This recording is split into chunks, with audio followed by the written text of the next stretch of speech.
Hi guys, Veronica Wilen here with eXp Realty. Today I'm doing another open house in Freedom Landing, Nocatee. Yes, it is Christmas almost around the corner. I think it's December 9th today, and it's a beautiful sunny day in Florida. On a Saturday afternoon, we have like 75 degrees Fahrenheit, which is about, let's say 22 Celsius maybe. So it's very warm. That's why I'm not wearing any jacket. And I was actually wearing open shoes today as well. It's a gorgeous day. And I wanted to use the time while nobody's here to talk a little bit about myself and where I'm from and how did I get here and how did I become a realtor and why did I become a realtor and why am I doing open houses? I know some people are thinking about maybe I should go into the real estate industry or not. Is it worth it? So an experienced realtor like me, what do I think about it? I have been in real estate for about 5 years now, and I feel like I've been pretty successful. I can't complain, even though I am a go-getter and I like to do always better than I'm actually doing. I sold about 5 million this year, and another 3.8 in new construction that is scheduled for next year to be closed. So 9 million part-time is really not bad in general. But how did I get here? So originally I'm from Germany. Actually, I was born in Kazakhstan a long time ago, and then at age 8, when I turned 8, we basically moved to Germany because our ancestors are from Germany. We never really fitted in Kazakhstan because even though the country is so beautiful and very cultural, with blonde hair and green eyes, you can't really you do stand out. You're a little bit different. My father never thought to stay in Kazakhstan because he had 3 girls and a boy. I was the second girl. So he wanted to get out of there. It was also very poor living.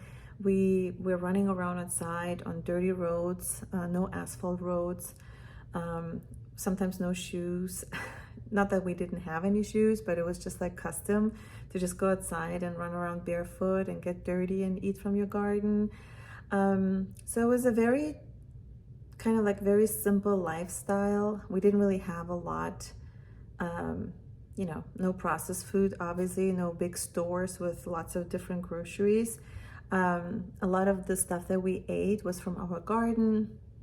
We had our own animals, our own chickens and, cows, seriously, and pigs. I even have childhood memories of our pig stall, like a pig house. So when the pigs were slaughtered, I would actually sometimes play in that pig stall. I do remember our outhouse. So we didn't have a toilet or a water closet in our house. We actually had to walk like half a mile to the outhouse and do our business there. We didn't even have a real bathtub inside the house. We had a summer kitchen with a real bathroom, and we would take really, really hot baths like once a week. And wash our hair and all that stuff. So it was a very different life back then, right? And that I'm talking about the very, very early 80s. So my dad never wanted to stay there. He wanted to get us out of Kazakhstan and give us a better life. So in 87, we moved to Germany, and it was a 3-day train trip from Kazakhstan all the way to Berlin, East Germany. And I remember that train trip. I was, like I said, 8 years old, and there's a lot to it. So we finally arrived in Berlin, and my mom's friend basically accepted my parents with 4 young children.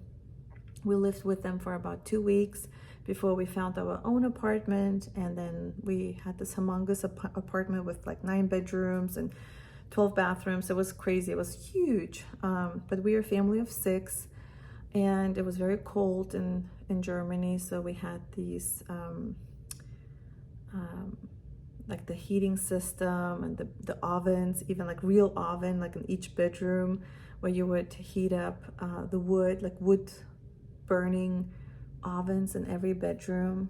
So it was like a very old school apartment, but in the middle of downtown. And then we had a more modern apartment, and then we built our first beautiful house in Germany, and it was a gorgeous house. But my parents never really felt home in Germany, if it makes sense. In Kazakhstan, we never really felt home either. We didn't feel like we fitted in Kazakhstan. So we went to Germany and ended up living in Germany for 18 years. I went to school in Germany from second grade all the way until I finished my high school. And never we really felt like we were real Germans, because in Kazakhstan they were calling us Germans, and in Germany they were calling us Russians, because Kazakhstan was the former Soviet Union at one point. So eventually my parents decided to move to Canada, and that was 2002, but I was still studying at the University of Potsdam psychology. I wanted to be a psychologist for children and teenagers, and I even did 6 months of a full-time like what do you call it, apprenticeship at 2 different psychiatries, at Landesklinik Brandenburg and Charité, which is a university hospital in Berlin. Great experience working with children, doing psychodiagnostic testing and evaluations and working with psychologists. But I realized it was very, very difficult, just the job, to work with children that had all kinds of different needs and issues. So part of me, I always loved psychology and working with people and helping people, especially children. But the other side of me was business oriented. So I wanted to get my business degree, and I wanted to, I loved the English language. I guess it goes back to not feeling at home in Germany, even though I did enjoy my upbringing and my life in Germany. My childhood and also my teenage years, I really appreciated the opportunity to come to the US and get my master's in business at the Florida Southern College in Lakeland. The cheapest way for me to get here was as an au pair. Some of you may think, like, how did she do it? Like, leaving everything behind and going from Germany all the way to the United States, and it's not that easy. So I had to figure out a way how to get here. My parents were not rich. They couldn't support me coming here and paying for everything, including education. So my sister's idea was actually for me to apply as an au pair, come here, live with the family, take care of their children. And with that, I had an opportunity to basically have housing for free. I didn't have to pay for utilities. I didn't have to pay for gas, electricity, water, lunch, breakfast, dinner. My family here even got me a phone. They got me a car. And my host father was so generous. He wanted to support my education and said, if you want to go and study, I will support you 100% and pay for your studies. So he was wealthy, they were wealthy, and he paid for my tuition.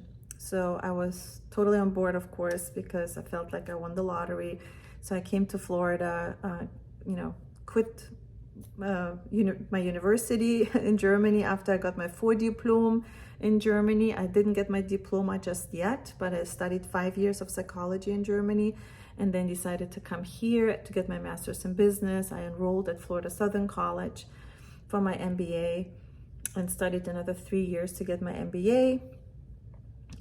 Wasn't allowed to just jump or dive right into it, so I had to take 10 prerequisite courses, which I have done. Like I had such a attitude towards life and the opportunities that were given to me that whatever life presented, like an opportunity, I would use it, and I was totally going for it. Even if I had to do 10 prerequisites in order to get enrolled into a Master's of Business program, I said, yes, I will do it. So I did it. I completed my 10 classes, my prerequisite classes, because my undergraduate degree was not in business. I had to do those.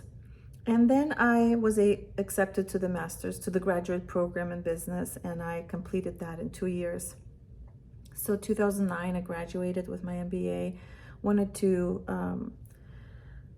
specialize in something and get experience working somewhere. So I actually specialized in project management. I got all kinds of different certifications, never quit studying. I always learned, and learned the PMP. I obtained the PMP, which is the Professional Project Management Certification, the Six Sigma Black Belt. I got the Green Belt. I got the Professional Scrum Product Owner Certification, PSP01, and obviously my MBA. So I was very well, or I am still certified in all these project management related certifications, and I was able to really grow my corporate career in banking and global investment banking. I worked at Bank of New York Mellon, and then CIT and Deutsche Bank, and at Citibank, a total of 13 years so far. So I have a lot of experience working as a professional project manager, working on different strategic projects that help companies grow, reduce inefficiencies, and improve their processes that generate revenue or cut cost or adhere to regulatory requirements or regulatory projects, so all kinds of different strategic projects that the corporate organizations needed help with. So I was very good at that, learned how to talk to senior stakeholders. Most of the people that I talked to at work were directors and managing directors and even above that. So I never really managed down. I always managed up certain expectations and projects. So loved it. It was a great experience. Definitely don't regret it. I had a great salary in corporate, six-figure salary, and great benefits, sick time, vacation time, and all that. So everything was great. I just didn't feel quite happy in the corporate environment. And I always wanted to have my own business. I always wanted to come up with an idea, how to create something that is mine and that I can grow over the years and become more and more successful. So I tried an Amazon business. I tried an au pair business, actually. I developed a whole business plan, submitted it to the Department of State for approval, and they declined it. No surprise. So it was difficult to get a permission or a license to open your own au pair business. I think it would have been a really good business for me personally with my experience as an au pair. Coming from a different country, I could have helped a lot of other girls to come to the US, similar like I did, but they didn't allow it, and I had to pay a $4,000 non-refundable application fee. And when they declined me, they asked me to resubmit, to basically work on my application and resubmit it and pay another $4,000. And I'm like, I don't have that much money, and I don't really want to pay just to be declined again and again and again, because I realized there's a lot of like top players in the industry that already provide au pair services, and maybe they have a better relationship with the government, and I just didn't want to fight to get the license. So I kind of like gave up on that front, which, I'm not proud of. I still think it was a great idea, but when we all experienced COVID in 2020, I figured, everything happens for a reason. And if I had that au pair business, my business would have broke, because how can you bring internationals over to the US during COVID? It would have been so difficult. And even now with the visas, there are so many restrictions, and it's a very, very difficult process to bring people from other countries into the US, even if it's temporary. So even though there is demand for sure for families to have a nanny to help them with the children, especially here where I live in Nocatee or St. Johns County, Florida, there's a lot of wealthy people.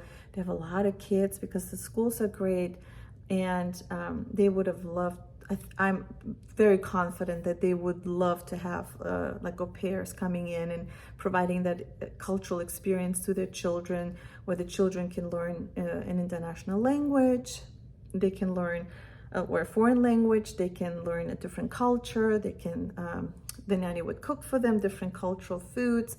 So I think it's such a great experience for families to have an international nanny, live-in nanny. But anyhow, so that was like my first idea of a business. And then I went into Amazon and I ordered all kinds of different products from Alibaba and tried to sell them on Amazon for a profit. But by the time Amazon deducted all those fees for storage and mailing fees and all kinds of different fees, there was not really a lot left from a profit perspective. So I didn't feel like it was worth it for me to keep doing it. And I spent like 10,000 probably of my own money for the au pair business, sort of like invested it into a website and the license and all that.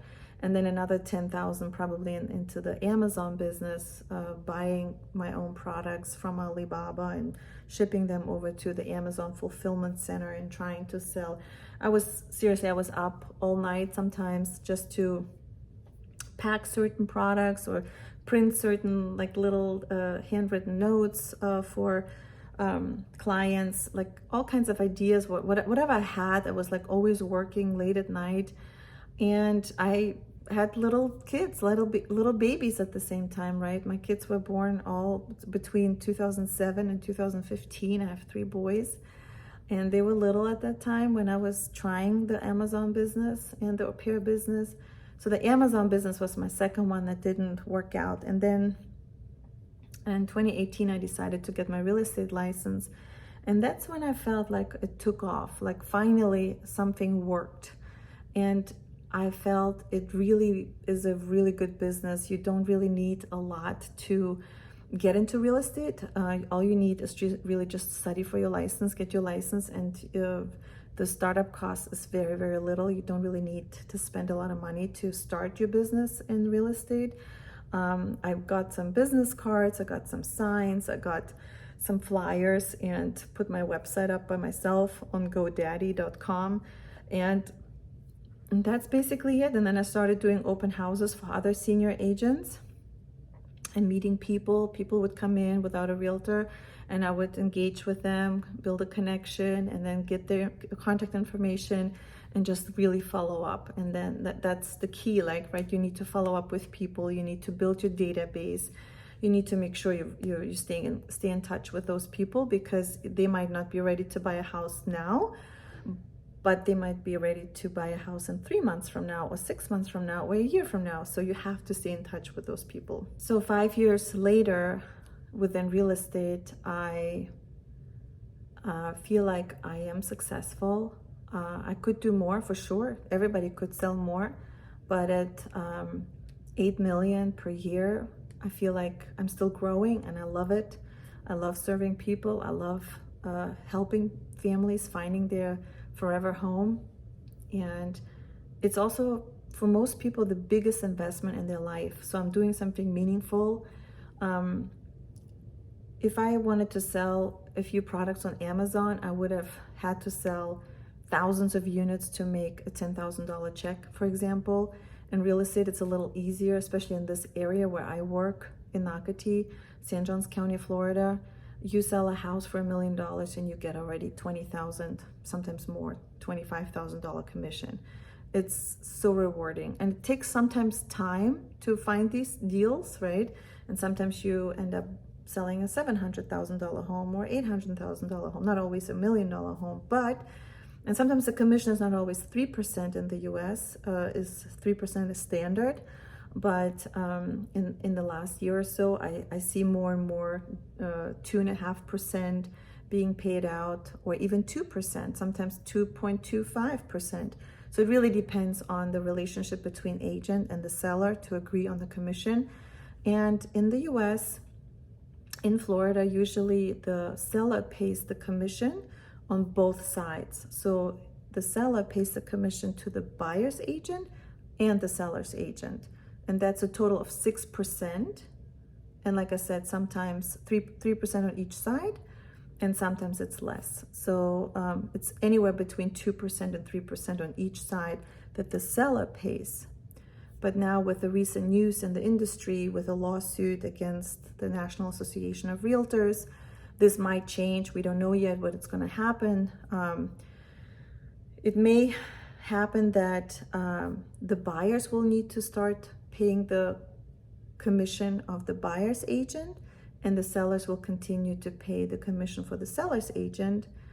And the commission itself may also be negotiable. So who knows? Maybe it will be a 1%, 1.5%, 2%, 2.5%, 3%. It really depends. There's a lot of unknown in the industry, but then again, what is certain, right? Life is always changing, and there's a lot of stuff going on in life.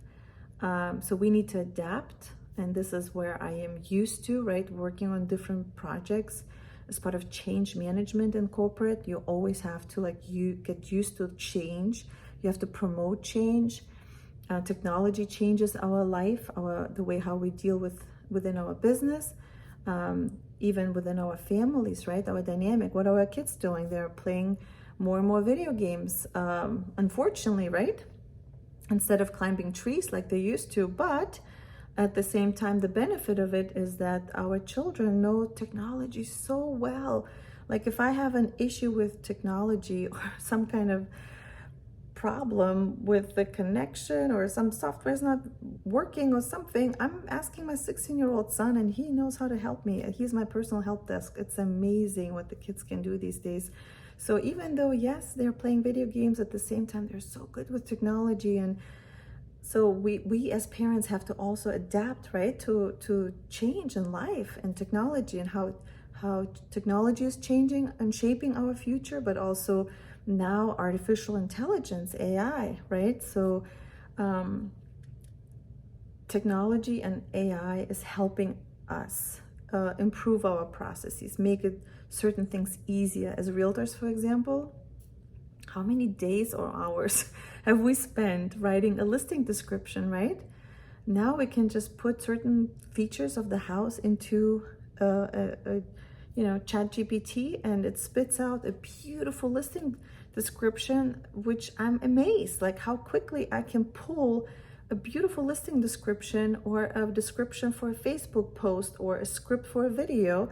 And I did not use a script for this video because I'm speaking freely about my life and my profession, but I do it. I use ChatGPT to pull scripts for some of my videos, and for my listing descriptions, like I said, and some letters that I need to write, or some mailers I do for my clients.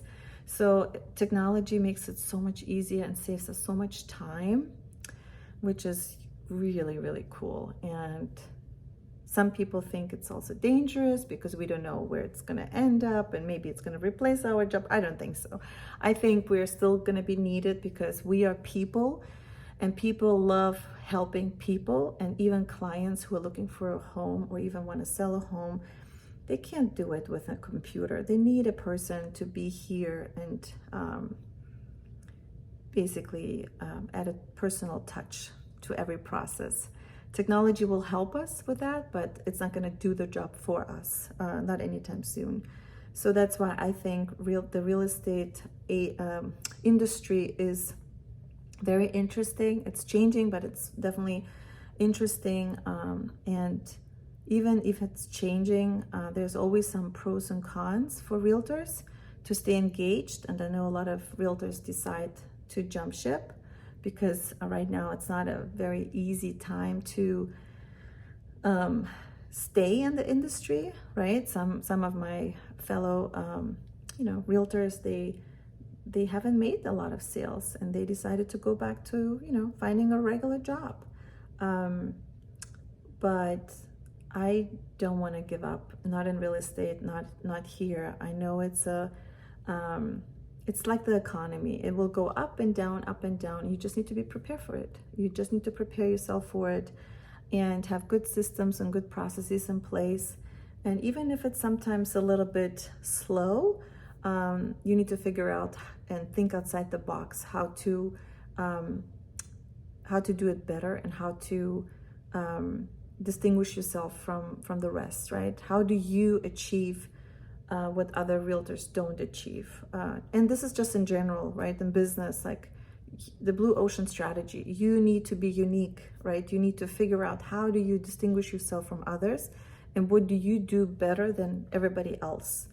I love listening to other people who motivate me and who teach me, like, just to influence people and influence others, and grow my business and grow myself, grow my personal my personal growth and my business, just to become a better human being and an example, and lead for others, right? So it's important that we lead by example, to not only to our children, but also to everybody who's watching us and everybody who's following us, whether it's on social media or in person.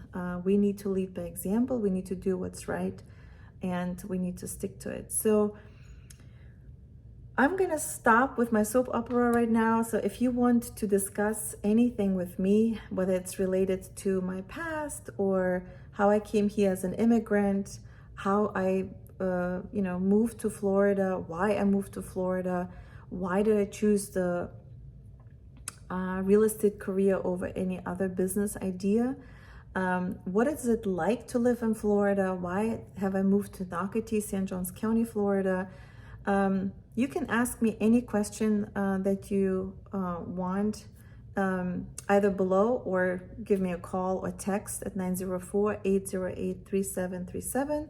I'd love to talk to you, and I hope I can help you in any way. I started mentoring other junior agents, so if I can help you in any way, I would love to connect. And if you're interested in moving to Florida, give me a call, 904-808-3737, and I am happy to talk to you about anything related to Florida, Northeast Florida, in St. Johns County. I think it's the best place in the world to live because it's so peaceful and so nice and so friendly. Great schools, great beaches. I have so many other videos talking about why you should move to St. Johns County, Florida. So check out those other videos and give me a call. But if there's any other question I can answer, I'm here for you. So thank you guys for listening. I know it was a long chat, but it was a little more from a personal perspective, from a personal side. I wanted to kind of introduce myself from a different light, and I hope you enjoyed it. Comment below, and I hope you like and subscribe my videos, and I'll talk to you in my next one. Have a good day, guys. Bye.